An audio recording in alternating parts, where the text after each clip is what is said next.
শুভ দুপুরের অনেক অনেক অনেক অনেক শুভেচ্ছা।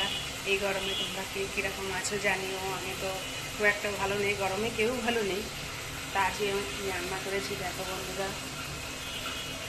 আজকে রান্না করেছি ভাত, ঢেঁড়স আলু দিয়ে তরকারি, কোনো মশলা ইউজ করিনি, শুধুমাত্র কাঁচা লঙ্কা চিড়ে আর পেঁয়াজ দিয়ে তরকারিটা করেছি। কারণ যা গরম পড়েছে কিচ্ছু খাওয়া যাচ্ছে না। আর করেছি আমের চাটনি আর আলু পটল আর তোমার এই পেঁপে দিয়ে একটা সিম্পল ঝোল করেছি।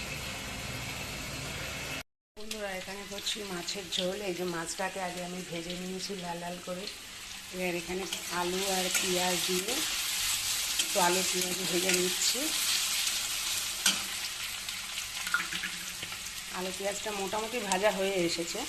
এবার দিয়ে দিলাম মশলা, একটু দিলাম তোমার টমেটো, আর একটু দিলাম আদা, আর একটু রসুন, সামান্য একটু চিনি। আমি আবার তরকারিতে একটুখানি চিনি খাই, তো সামান্য একটু চিনি। আমার এই মাছের ঝোল ফুটছে। আর তোমাদের কাছে আমার একটাই রিকোয়েস্ট বন্ধুরা, আমার পরিবারটা একেবারে ছোটো, তো তোমরা যদি আমার একটু পাশে দাঁড়াও, আমার পরিবারটা আমি এগিয়ে নিয়ে যেতে